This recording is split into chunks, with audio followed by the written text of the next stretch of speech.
Tonight, touchdown in Guatemala, the vice president's first foreign trip since taking office. Our border is wide open. Illegal immigration is skyrocketing. Amid criticism of the White House plan to stem the humanitarian crisis at the border. Plus, there was too much of a tendency early on to dismiss this possibility of a laboratory leak. The latest on the lab leak theory around the origin of COVID-19. And we don't need to be divided any further. Throwing a wrench in the Democratic agenda, Senator Joe Manchin makes a stand in the name of compromise. And join us in remembering the anniversary of D-Day. All this and more tonight on Faith Nation.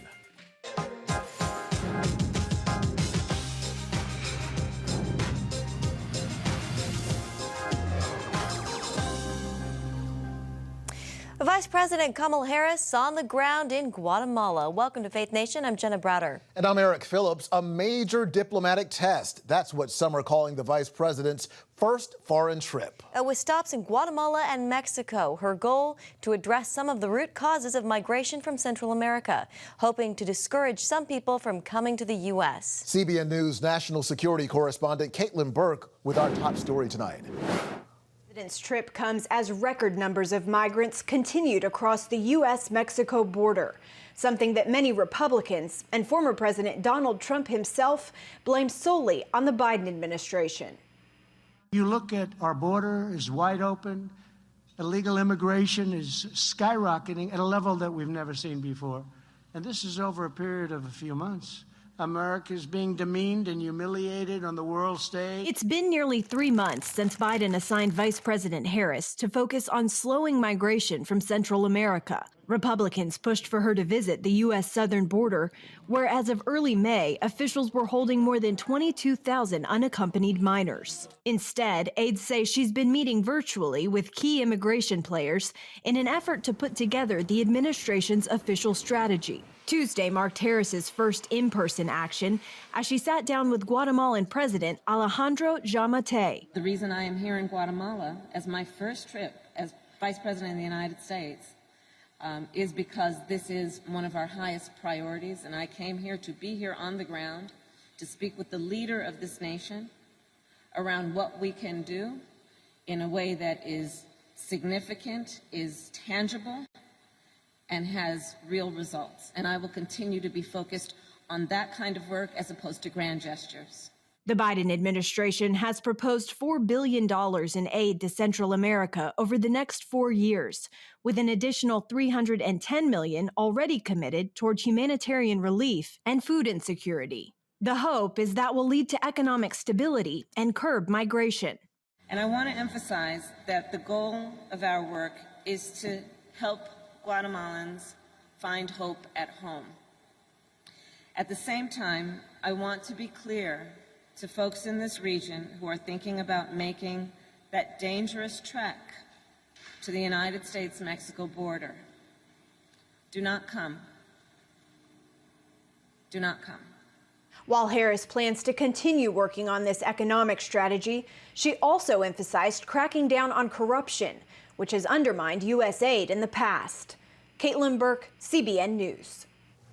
All right, thank you, Caitlin. Meanwhile, tonight, the possibility of a lab leak as the source of the coronavirus pandemic is gaining traction. A pair of scientists writing in a Wall Street Journal op-ed that the science points to a Wuhan lab leak. Quote, "The fact that the coronavirus, with all its random possibilities, took the rare and unnatural combination used by human researchers implies that the leading theory for the origin of the coronavirus must be laboratory escape." Former Secretary of State Condoleezza Rice on Sunday also addressing more credence to the theory that COVID-19 originated at the Wuhan Institute of Virology. There was too much of a tendency early on to dismiss this possibility of a laboratory leak. Some of the evidence was right in front of our faces. We know that there were State Department diplomats who inspected, so to speak, that laboratory and came back and said that the safety practices were substandard. The Biosafety Level 4 lab in Wuhan is the only one of its kind in China and one of only a handful in the world. 3 Wuhan lab researchers fell ill with COVID-like symptoms back in November of 2019. And here with us now is for some medical perspective, Dr. Marty Makary, a professor of health policy and management at Johns Hopkins School of Public Health, and the author of the book, The Price We Pay: What Broke American Healthcare and How to Fix It. Dr. Makary, welcome. It's great to have you with us. So this lab leak idea was largely dismissed last year, and now we have lawmakers calling for a full-blown investigation. You were actually one of the few people in the medical field who said this could be a possibility. Well, Jenna and Eric, good to be with you guys. It was very clear to me beyond a shadow of a doubt back in the spring of last year, and I said publicly on television that an infected lab worker at the Wuhan Institute of Virology had likely come to the hospital. The doctors originally were detained. The lab is just 5 miles from the hospital. And a 2018 inspection report showed that the conditions were so bad there, it was basically the equivalent of doing dangerous research in a dental office, to quote the report. Since then, no lab samples have been turned over by the Chinese government. No zoonotic source has been identified. And now we have all the information we need. It's no longer a lab hypothesis. It's the default conclusion from the circumstantial evidence. Yeah, and you were sounding the alarm early. What about the potential of the malpractice of China? If they had been more transparent, could that have saved lives? Eric, people have a right to be angry right now. If you think about the consequences here, this is the largest liability or malpractice case in the history of the world. So people have a right to get more answers, and we're not going to get it from a full investigation. Be careful when you hear politicians posturing for a full investigation. We have all the data we're going to get right now, and the conclusion is very obvious. Well, let's talk about herd immunity. I know in your book you talk about natural immunity, and you say, this is an important factor that shouldn't be discounted. That's right, Jenna, and I'll have an op-ed in the Wall Street Journal later this week talking about natural immunity. It's one of the biggest failures of our medical establishment to dismiss natural immunity. It's about half the country. And if you have it, it turns out the data has come out even this week with 2 big studies showing that it works, it's durable, you may not need the vaccine, and it's probably long-lasting. It's probably lifelong. So when you dismiss natural immunity, you see only 63% of adults in America are vaccinated. The road to get to 85% is a dire situation. It requires mandates and kids getting vaccinated and demonizing those who are hesitant. But recognizing that half of the unvaccinated have natural immunity, it explains why we're at herd immunities now and cases are plummeting. Yeah, Dr. Makary, you take on the medical establishment in your book. What lessons can leaders like Dr. Fauci and others learn from this pandemic? Well, Eric, I'm a cancer surgeon. I spend most of my time in public health research, but I'm reminded frequently how life is short. And one important thing as a leader in the medical field or anywhere is humility. We didn't see that. He got so many things wrong, and we all make mistakes, but the principal job of that position is to warn us of a pandemic and tell us how to manage it. We didn't get the warnings. And then once it happened, I wrote the first article calling for universal masking in the New York Times. Why didn't we hear that from our medical leadership? That was something where I think it would be helpful for him to say, I got it wrong. Dr. Makary, there are kind of growing calls within the GOP to oust Dr. Fauci. What about that? Do you think that's fair? Look, I think people are very frustrated right now, and they're looking at the gain-of-function research, and they're angry because some of this is research that we funded. Now, we can't say for certain it was gain-of-function research, but we know that there was interest in gain-of-function, and it certainly makes sense, especially based on the Wall Street Journal article today, that the duplicate CGG genetic sequence in the virus suggests it was manipulated. That's what the scientists wrote about today. I think people are angry right now. I just would caution people against doing something that doesn't really have any impact on the future. We shouldn't be going after one individual. We should move on. Yeah, and to your point, you had mentioned, masks and how you were one of the first people really very early on to call for universal masking. I'm curious, where do you stand on masks today? And, are they still needed in some situations? Look, SARS-CoV-2, which is COVID-19, spreads just like SARS-CoV-1, or SARS, airborne aerosolized virus. That's what Dr. Fauci and the giant groupthink in the medical establishment got wrong. But now the pandemic is really over. The number of daily cases of COVID are 1/50th the number of daily cases of flu in the middle of a mild flu season. We need to move on. We need to reestablish a human connection. We've got to address the effects of profound loneliness and rebuild communities. All right, Dr. Marty Makary, thank you so much. It's great to have you on. We appreciate your time. Thanks so much. And coming up, the wrench in Democrats' plans. Senator Manchin insisting on bipartisan compromise.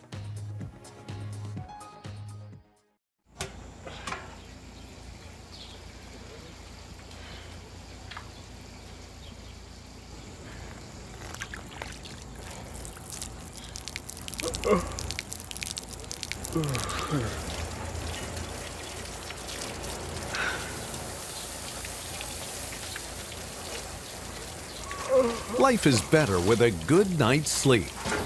Get your free DVD or booklet of Protect Your Sleep as the world watches from the outside. It's a big diplomatic tug of war here in the Middle East. Go inside the story with Jerusalem Dateline. Israeli archaeologists are talking about a discovery that could change the thinking about the Temple Mount. Join CBN Jerusalem Bureau Chief Chris Mitchell and get the biblical perspective on the events shaping the world. What starts in Israel then ends up going to other places.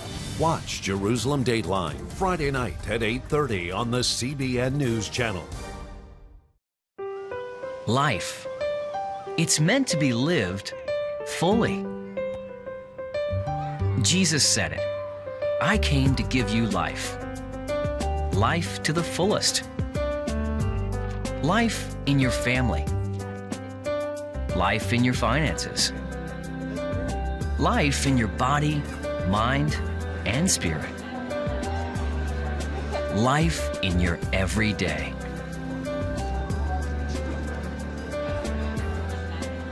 At CBN.com, we're taking what Jesus said seriously. We're here to help you discover life. Life. Live it fully. CBN.com.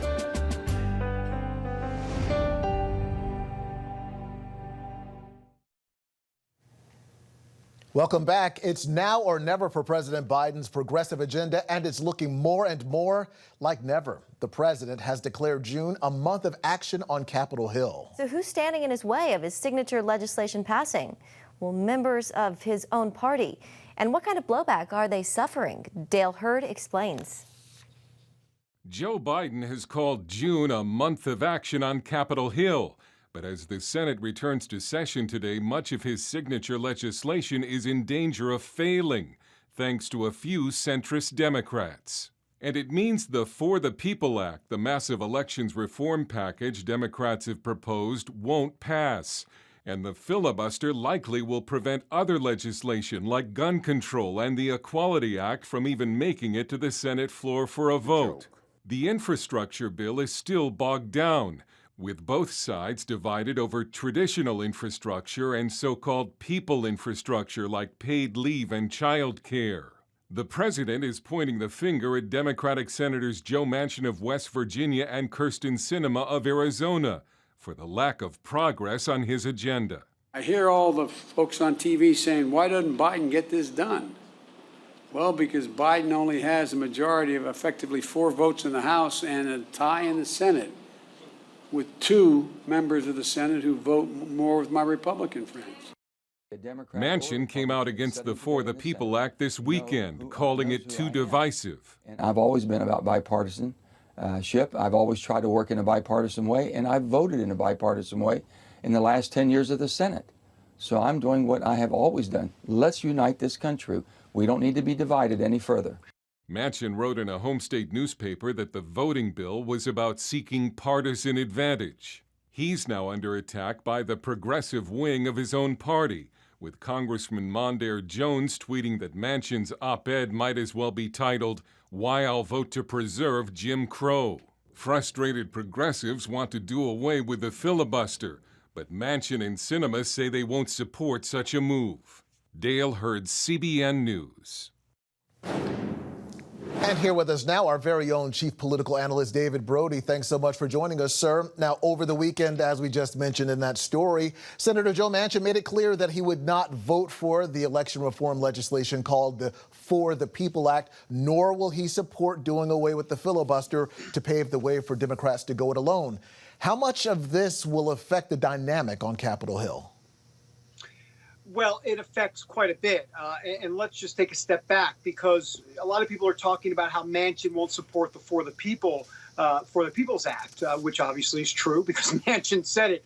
But the other part of that in the op-ed over the weekend is that he won't support the legislative filibuster. And that changes the dynamic in Capitol Hill because, as you mentioned, Eric, at the top of this segment, there is a desperation by Democrats to want to get all of this legislation passed through the legislative filibuster. In other words, change the rules. Instead of 60 votes, make it 50 votes and cram it all through. D.C. statehood, the Equality Act, For the People's Act, all of it. But the fact that Manchin's not going to go there and Kyrsten Sinema is not going to go there, she said something along those lines last week, means that Democrats are in a pickle. And where this is now going is a fight between the progressives, who are frustrated with Joe Manchin. I mean, in essence, Joe Manchin has become Mitt Romney. That's pretty much. He is not a rhino, he's a dino, Democrat in name only. And that's where the Democrats are right now. Yeah. Of course, Democrats and President Biden would love to pass something on infrastructure. Senator Lindsey Graham has said it would be a done deal if they would, kind of keep it to what traditionally has been called infrastructure. David, though, it seems with each day, the idea of getting something done here is less and less likely. Is infrastructure still possible? Well, let's be clear. The infrastructure deal between Republicans and Democrats looks like it is not possible, that they are not going to come to an agreement. However, that does not mean that infrastructure itself is dead, because what the Democrats have in their hip pocket, what they believe they have in their hip pocket, is a way to get infrastructure done through budget reconciliation. So we're talking about all of this maneuvering between Republicans and Democrats, and we're going to see if it all works out. But if it doesn't, we go on to, I guess the Democrats would call it the bonus round. And the bonus round means going ahead and trying to get infrastructure done their way. In other words, roads, bridges, tunnels, internet, and all of the social programs that they want, adding up to about $2.7 trillion or so. The Democrats may try to just pass that through as it relates to 50 votes and budget reconciliation. So that's the race in the hole. In other words, if the negotiations don't work out with Republicans, they'll say, okay, we'll go it alone for 50 votes. The question, though, then at that point is how much that'll come back to haunt them in the midterms in 2022. It's a big, big gamble. Yeah, less than a minute left here, David. There may not be bipartisan support for that whole infrastructure situation, but there is support in the Senate for a bill that could pass as soon as tomorrow, aimed at improving America's manufacturing and technological edge against China. Why does this effort seem to be able to gain steam on both sides of the aisle? Well, because as much as the Republicans see the Democrats as the enemy, and as much as the Democrats see the Republicans as the enemy, Republicans and Democrats both see China as the bigger enemy. And that's the answer. And so, in essence, this bill, and there's a lot to it, but the bottom line is it's going to invest money, basically a Make America Better bill. Another America getting money for not infrastructure, but for certain biomedical research, AI technology, that type of thing, invested into American companies to be competitive with China. So that's the reason why this can get bipartisan support quickly, because China is the biggest enemy, and Republicans and Democrats don't have to fight each other so much. They all agree that China is a major threat. Yeah, common cause in China. All right, David Brody, thank you so much. Have a great evening. You too. When we come back, remembering D-Day 77 years later, CBN News speaks with President Ronald Reagan's son. You're watching Faith Nation. On October 1st, 1961, history was made when a tiny station began transmitting the first signals of the Christian Broadcasting Network. CBN, the Christian Broadcasting Network. And now, a new era has begun with the all-new CBN News Channel. Just moments ago, the Iron Dome intercepted an incoming rocket right on the Gaza border. And ministering in this area, spiritual warfare is definitely involved. a 24/7 news network, bringing you the news you want from a source you can trust. In Kenya, 40% of the medical services are actually provided by these Christian hospitals. Let's talk about the economy. Believers here are joining together to win people to Jesus Christ. All your favorite shows now in one place. Go to CBNNewsChannel.com to find out how to get the CBN News Channel on your TV all day, every day. CBN News.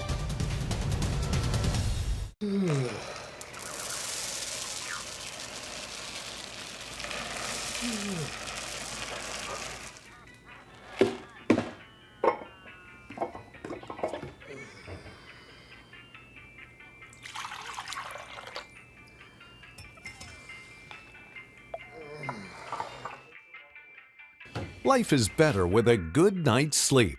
Get your free DVD or booklet of Protect Your Sleep today. Life. It's meant to be lived fully. Jesus said it. I came to give you life. Life to the fullest. Life in your family.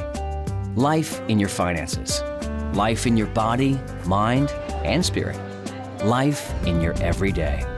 At CBN.com, we're taking what Jesus said seriously. We're here to help you discover life. Life. Live it fully. CBN.com.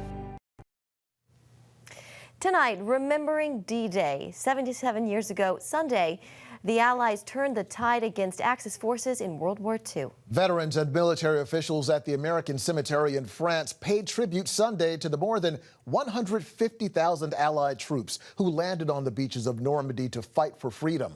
Over 4,000 American, Canadian, and UK troops lost their lives, many of them while storming the beaches in the largest amphibious military operation in world history. Allied forces braved rough weather and fierce gunfire. CBN News international news director and senior international correspondent Gary Lane spoke with President Ronald Reagan's son, Michael Reagan, about the importance of marking this day in history. Why is it important that we remember them and honor their sacrifice? It's important that we remember it. It's important that we read our history and know our history and know the heroes that they were, that bailed out of planes, over Normandy. It's great to know the history and know the stories of these men that bailed out of these planes and ended up saving the world. If we don't remember history and study history, then we're going to repeat it. And that's proven time and time again through our history. And I had the privilege of reporting from Washington as CBN News national security correspondent during your father's presidency. And on June 6, 1984, he became the first U.S. president to visit Omaha Beach, Normandy, for D-Day ceremonies. He gave 2 historic speeches that day talking about things that are worth dying for: freedom, democracy. And he said the troops who stormed those beaches were liberators, not conquerors. Let's listen to a short clip from the speech he gave at the cemetery. This land is secure. We are free. These things are worth fighting and dying for. We will always remember. We will always be proud. We will always be prepared, so we may be always free. So how concerned are you, Michael, that young Americans, I'm thinking millennials and Gen Zers, don't really know about their sacrifice, the price that many paid for our freedom? After all, I know these veterans will pass. Will we lose the memory of what happened on D-Day? Are we losing the Judeo-Christian values of sacrifice and service? What do you think? If we don't instill it in our children, we can't expect someone else to do that. I was playing golf with a 25-year-old young man before I raised that flag at Normandy. I was in L.A. playing golf, and I told him what I was ready to do. And he was 25 years old, had no idea why there was even an American cemetery at Normandy. And I thought, he's really the normal, not the abnormal. And I said to him at the 18th hole, I said, did you think D-Day is when your report card came home? He had no idea. I go to France, they love America. All those countries that were freed by American soldiers and are still being freed love America. The problem is Americans forgot to love America. What else can be done? What do we need to do? Say thank you every single day, every time you see a vet, no matter what war. Thank them. And don't thank them 3 days a year. Thank them every day of every single year. You see, when You see a vet at breakfast or at lunch or at dinner, having dinner, buy him a meal, pay for it. You see a police officer, a fireman, anybody who's serving and willing to give their life for you and me to have freedoms and to be safe. The little things that you can do to say thank you very much for what you're willing to do, the love that you have for my city, my state, my country. I want to thank you for it. And we want to thank you, Michael Reagan, political consultant, speaker, author, and son of President Ronald Reagan. We appreciate you, Michael. Thank you for joining us and for keeping your father's legacy and the legacy of those D-Day veterans alive. We appreciate it. Thank you.